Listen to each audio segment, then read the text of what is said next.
खाना खाने के बाद सभी वापस आग के पास बैठ जाते हैं। युचिका एक बियर लेकर पीने लगती है।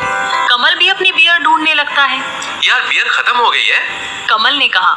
हाँ कोई नहीं, वहाँ चला जा, उधर रखी हुई है। योजन ने दूसरी तरफ इशारा किया। कमल उठकर उस तरफ चला जाता है जहाँ पर पास में ही एक शीशा रखा हुआ था। कमल ने बियर उठाकर अचानक ही शीशे की तरफ देखा तो वो अपने आप को देखने लगता है। काफी देर तक देखता रहता है, फिर मुस्कुराकर मुड़कर वापस जाने लगता है। लेकिन तभी शीशे में एक डरावनी चुड़ैल की छवि दिखती है जो गायब हो जाती है। सभी कमल का इंतजार कर रहे थे। कमल बियर लेकर आ जाता है और सबको बियर दे देता है। वहाँ गार्डन में शीशा क्यों रखा हुआ है? कमल ने पूछा। अरे वो यहाँ का बहुत पुराना शीशा है, उसको छोड़ और आसिफ की कहानी सुन चल। योजन ने जवाब दिया। जूलियन की नजर उसी शीशे की तरफ थी। अचानक ही जूलियन की आंखें लाल होकर फिर वापस नॉर्मल हो जाती हैं। आसिफ अपना गला साफ करते हुए कहता है, मेरी कहानी का टाइटल है जिंदा लाश। 25 वर्षीय अनुज अपने उस फ्लैट में पहली बार आया जो उसे उसकी कंपनी ने सुविधा के रूप में दिया था। वास्तव में अनुज की नई नई नौकरी लगी थी। वो हरियाणा में अपना परिवार छोड़कर शिमला में आ गया था। साल भर से नौकरी की तलाश में भटक रहे अनुज को अच्छी नौकरी मिलते ही उसका उदास जीवन खुशियों से खेलने लगा था। कंपनी ने सुविधा के रूप में उसे जो फ्लैट दिया था, उस फ्लैट में प्रवेश करते ही अनुज के होठों से अनायास ही निकला था, वाओ मोस्ट ब्यूटीफुल फ्लैट। वो भीतरी दरो दीवार और फ्लैट में मौजूद हर एक सामान को देखने के बाद बहुत प्रसन्न हुआ था। उसके चेहरे पर नौकरी मिल जाने की सुनहरी चमक तो पहले से ही उत्पन्न थी, मगर अब कंपनी की ओर से रहने की सुख सुविधा देखने के बाद उसका चेहरा खुशी से खिल गया था। अपने जरूरी सामान से भरा बैग उसने कंधे से उतारकर नीचे फर्श पर छोड़ा और लंबे टक भरकर सामने पड़े सोफे पर जा बैठा। सोफे पर बैठते ही उसने सुकून महसूस करने जैसे अंदाज में आंखों को बंद करते हुए हलक से गहरी सांस छोड़ी। फिर चंद लम्हों के बाद अनुज फ्रेश होने के लिए बाथरूम की ओर प्रसन्न मुद्रा में गुनगुनाता हुआ बढ़ा। इतना ही नहीं, उसके थिरकते कदम उसकी गुनगुनाहट पर खुशी का इजहार स्पष्ट कर रहे थे। वो झूमता थिरकता वॉशरूम में पहुंच गया। बाथरूम में भीतर पहुंच अनुज ने सामने लगे आईने पर नजर डाली और एक शानदार स्टाइल में वो स्वयं को देखकर मुस्कुराया। फिर जल्द ही वो स्नान की तैयारी के लिए अपने काम में जुट गया। स्नान से निपटने के बाद जब उसने दोबारा खुद को आईने में देखने के लिए नजर उठाई तो चौंक गया। एकाएक उसके चेहरे से उलझन प्रकट हुई, आंखों में प्रश्न उभरा, क्योंकि इस बार आईना देखते हुए अनुज ने देखा कि एक साथ कई दरारें आईने पर पड़ी हुई थी। आईने पर पड़ी दरारें कुछ इस प्रकार थीं, मानो किसी ने आईने के बीच में जोर से पत्थर मारकर उसे चटका दिया हो, मगर अनुज ने ऐसी कोई आवाज नहीं सुनी थी जिससे वो ये अनुमान कर सकता हो कि आईना पत्थर मारने पर ही चटका है। कुछ देर पूर्व उसने आईने को अपने सही रूप में देखा था, मगर अब आईना बुरी तरह दरारों से भरा उसकी आंखों के सामने था। अनुज समझ नहीं पाया था कि आखिर आईने में दरारें पड़ी किस प्रकार से। वो उलझ बैठा था इस रहस्य में। आईने में पड़ी दरारें उसके स्नान के दौरान ही आई थी। वो लगातार सोच रहा था कि आखिर इस बीच ऐसा क्या हुआ जिसके कारणवश आईने में दरार पड़ गई। लाख सोचने के बाद भी उसकी समझ में कुछ नहीं आया, तो वो उसी उलझन में फंसा रहकर बाथरूम से बाहर निकल आया। रात 11 बजे अनुज अपने बेड पर लेटा एक हॉरर स्टोरी पढ़ रहा था। उसके फ्लैट में गहरी खामोशी छाई थी। एकांत में वो पूरे आनंद के साथ हॉरर स्टोरी का आनंद उठा रहा था। स्टोरी पढ़ते पढ़ते उसे काफी रात बीत गई थी। उसने सो जाने के इरादे से सामने लगी वॉल क्लॉक की तरफ दृष्टि उठाई, क्योंकि सुबह 6 बजे उसे अपनी ड्यूटी पर जाने के लिए उठना था। अनुज ने जैसे ही वॉल क्लॉक की ओर देखा, उसी समय दीवार पर लगी घड़ी अपनी मजबूती छोड़ते हुए नीचे फर्श पर गिरी छन्न की आवाज के साथ घड़ी का शीशा टूट गया। अनुज तुरंत बेड से उठा और उसने आगे बढ़कर घड़ी उठाई। वॉल क्लॉक पूरी तरह खराब हो चली थी। जैसे तैसे उसने फर्श पर बिखरा घड़ी का कांच समेटकर डस्टबिन में डाला और वापस अपने शयन कक्ष में आ गया। जब वो वापस अपने शयन कक्ष में आया तो उसने देखा कि उसके सारे कपड़े फर्श पर फैले पड़े हैं। ये देख वो बुरी तरह चौंका। उसने झट अनुमान लगा लिया कि अवश्य कोई उसके फ्लैट में घुस आया है। कोई चोर। अपने फ्लैट में किसी चोर के घुस आने का अनुमान करते हुए उसने गुर्राहट भरे स्वर में पुकारा, कौन है यहाँ? साथ ही वो पूरी वीरता के साथ चोर का मुकाबला करने के लिए खड़ा रहा। जवाब के रूप में कुछ कदमों की गूंज उसने सुनी। ये समझते अनुज को अधिक समय नहीं लगा कि कोई व्यक्ति उसके फ्लैट से भाग निकलने की कोशिश कर रहा है, क्योंकि फ्लैट में गूंज रहे कदमों की आवाजें फ्लैट से बाहर की ओर जाती सुनाई दे रही थी। अधीर कदमों के साथ अनुज उसी तरफ बढ़ा जहां उसे कदमों के गूंजने की आवाजें होने का अंदेशा हो रहा था। वो फुर्तीले कदमों के साथ आगे पहुंचा। उसने देखा कि फ्लैट का डोर खुला हुआ है। दरवाजा खुला जानकर अनुज को आश्चर्य हुआ, क्योंकि वो तो दरवाजा लॉक करके सोने की तैयारी के साथ बेड पर गया था। मगर अब दरवाजा खुला देखने के बाद वो आश्चर्यचकित था। दरवाजा कैसे खुला या किसने खोला? इन प्रश्नों के उत्तर सोचने का समय नहीं था उसके पास। दिमाग में सावन की घटा की तरह घुमड़ उठे प्रश्नों को ज्यों का त्यों वो अपने दिमाग में छोड़े रखकर फुर्ती से आगे बढ़ा। फ्लैट से निकल अनुज ने बाहर की ओर नजरें दौड़ाई, परंतु बाहर उसे कोई नजर नहीं आया। साथ ही वातावरण की शांति को महसूस करते हुए ऐसा तनिक भी आभास न होता था कि कुछ देर पूर्व यहाँ कोई आया गया भी है।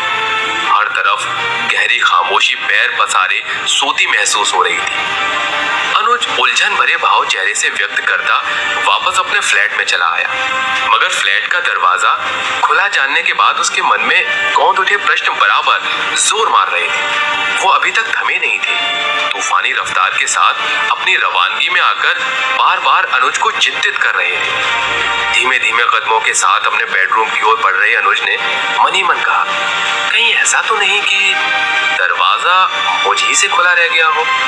मन में ऐसा कहते हुए अनुज सोचपूर्ण मुद्रा अपनाए एक स्थान पर ठिठक गया था। फिर अगले ही क्षण अनुज के मन मस्तिष्क ने उससे पूछा, पर वे कदमों की आवाजें कैसी थी जो अभी अभी सुनी गई? फिर अगले ही पल उसे लगा कि हो सकता है रात के इस खामोश माहौल में उसके कान बजे होंगे, क्योंकि बिखरे कपड़ों को देखकर उसने सोचा था कि शायद उसके फ्लैट में कोई चोर घुस आया है। तो इसी विचार के रहते उसे खामखा ऐसा लगा हो कि कोई चोरी छिपे उसके फ्लैट से निकल कर गया है। मन मस्तिष्क में उभरते सारे सवालों और जवाबों को उसने वहीं खत्म कर अपने फ्लैट का दरवाजा बंद किया और लाइट्स ऑफ करके बेड पर आ गया। आधी रात बीत चुकी थी। फ्लैट में अजीब सी गंध फैल जाने के कारण अनुज की आंख खुल गई। बेड से उठकर उसने सारी लाइट्स ऑन की और इधर उधर नजरें दौड़ाते हुए ये जानने का प्रयास करने लगा कि आखिर गंध कहां से तथा क्यों आ रही है। इसी तलाश में वो फ्लैट का चप्पा चप्पा छान मारकर अंत में स्नान घर की ओर बढ़ा। जब वो स्नान घर में पहुंचा तो पूरी तरह शॉक्ड रह गया। उसकी आंखों में ही नहीं बल्कि चेहरे पर भी खौफ के असीमित भाव उत्पन्न हो गए थे। अनुज अपने स्थान पर खड़ा पत्थर की मूर्ति बन गया था। उसका दिल जोर जोर से धड़क रहा था, किंतु दिमाग सन्नाटे में आकर साए साए करने लगा था, क्योंकि स्नान घर के बीचों बीच खून में सनी एक लड़की की लाश पड़ी थी।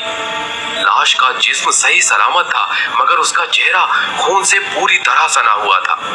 लाश को देखते हुए इस बात का भली प्रकार से आभास होता था कि उसके सिर पर वार करके ही उसकी हत्या की गई है। लाश के चेहरे पर छाया खून सूखी पपड़ी बन गई थी। इससे यह अनुमान लगाया जा सकता था कि उसकी हत्या हुए बहुत वक्त बीत चुका है।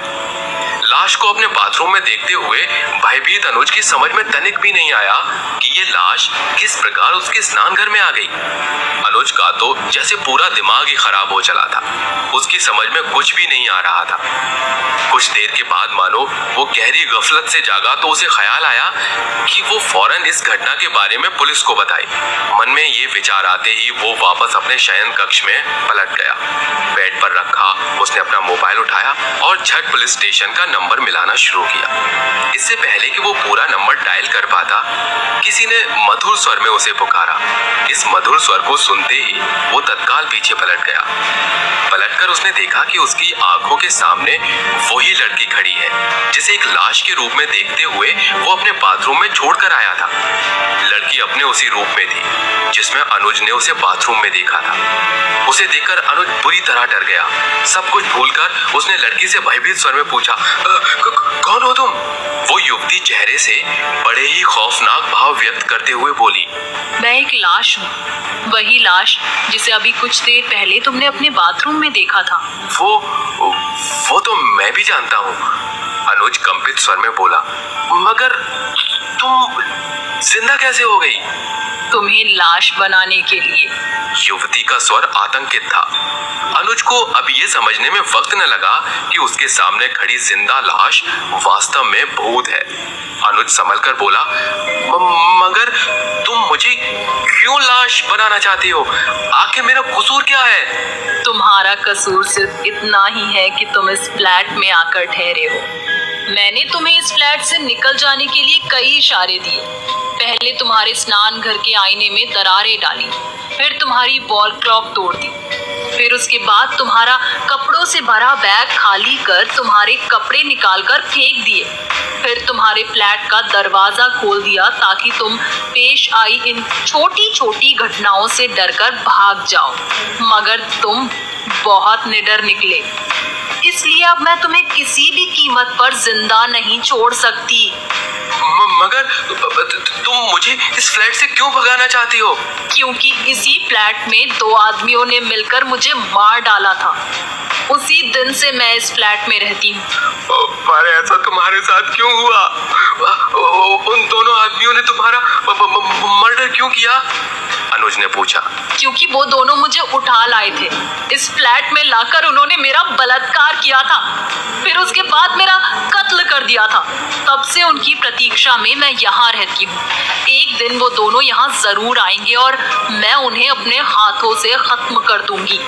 इसके लिए इस फ्लैट का खाली रहना बहुत आवश्यक है। ठीक है, तो मैं ये फ्लैट छोड़कर अभी चला जाता हूँ, अनुज ने पूर्ववत स्वर में कहा। नहीं, वो आदेशात्मक स्वर में बोली। अब इस फ्लैट से तुम्हारी लाश ही जाएगी, क्योंकि तुम मेरी हकीकत जान गए हो। लिहाजा मैं तुम्हें जिंदा छोड़कर जमाने के लिए चर्चा का विषय नहीं बनना चाहती, वरना मेरा मकसद अधूरा रह जाएगा। मुझ पर भरोसा करो, अनुज पीछे हटता हुआ बोला। मैं तुम्हारा राज ही रखूंगा। मैं तुम्हारे बारे में किसी से कुछ नहीं बताऊंगा। मेरा यकीन मानो, मुझे जाने दो। अनुज गिड़गिड़ाने लगा। तुम जिंदा यहाँ से नहीं लौट सकते, युवती ने कहा। मुझे जाने दो। कहते हुए अनुज इस हद तक पीछे हटा कि अब और पीछे नहीं जा सकता था, यानी उसकी कमर दीवार से सट गई थी। लड़की डरावना भाव चेहरे पर लिए उसकी ओर कदम उठाने लगी। अनुज का दिल जोर जोर से धड़कने लगा। आंखों के सामने उसे अपनी मौत नाचती नजर आने लगी। अपने बचाव का उसके पास कोई रास्ता तो रह ही नहीं गया था। वो किसी भी कीमत पर मरना नहीं चाहता था, मगर उसके न चाहने पर भी उसकी मौत निरंतर उसकी ओर बढ़ रही थी। अनुज हर पल इस सोच में था कि किसी सूरत से कोई बचाव का रास्ता सामने आ जाए तो तत्काल स्वयं को इस बेवक्त की मौत से बचा ले, लेकिन उसके सामने सिवाय उसकी मौत के और कुछ भी नहीं था। मौत हर क्षण उसे अपनी आगोश में भर लेने के इरादे से उससे निकटता बढ़ा रही थी। जब वो जिंदा हुई लाश उससे केवल 4 कदम के फासले पर रह गई तो अचानक अनुज का स्वर उभरा। वो बोला, ठहर जाओ, मैं मरने से पहले अपने मुंह में गंगा जल की कुछ बूंदें डालना चाहता हूँ। वो युवती ठहर गई, बोली, ठीक है। तभी अनुज गंगा जल लेने आगे बढ़ा। वो गंगा जल लेकर वापस युवती के पास चला आया। वहां आते ही अनुज ने सारा गंगा जल उस लड़की पर उड़ेल दिया जो मरकर भी जीवित थी। गंगा जल उस पर गिरते ही उसमें आग लग गई। वो प्रेत आत्मा चीखती चिल्लाती रही। आग उसमें चारों तरफ से लगी थी। अनुज इस दृश्य को देखता रहा। जल्दी ही वो जिंदा हुई लाश जलकर राख हो गई। शरीर भस्म होते ही उसकी आत्मा रोशनी बनकर खिड़की से निकली और आकाश की तरफ चली गई। भस्म हुई शरीर की सारी राख खुद ब खुद वहां से गायब हो गई। उस वक्त अनुज ने राहत की गहरी सांस हलक से छोड़ी। आसिफ जैसे ही अपनी कहानी को खत्म करता है तभी सब तालियां बजाने लगते हैं। क्या क्या बात है। योजन ने कहा। कहानी काफी सही थी। कमल ने कहा। यार मेरे कुछ सवाल हैं, युचिका ने हंसकर पूछा। हाँ पूछो। सभी एक साथ बोलते हैं। मेरे कुछ सवाल हैं, जैसे कि पहला, सभी हॉरर मूवीज में सब भूत को ढूंढने अकेले अकेले ही क्यों जाते हैं? दूसरा ये कि जब भूत कोई क्रीपी आवाज निकालता है तो सब उस तरफ ही क्यों जाते हैं? हमेशा ऐसे ही जगह क्यों जाते हैं जहाँ पर खाली वीरान हवेली की टाइप या जंगल? और जहां भी जाते हैं वहां पर फोन के नेटवर्क क्यों नहीं आते? ऊपर से इतनी फट रही सिचुएशन में भी हीरो हीरोइन मेकआउट कैसे कर सकते हैं? ये सुनकर सब हंसने लगते हैं।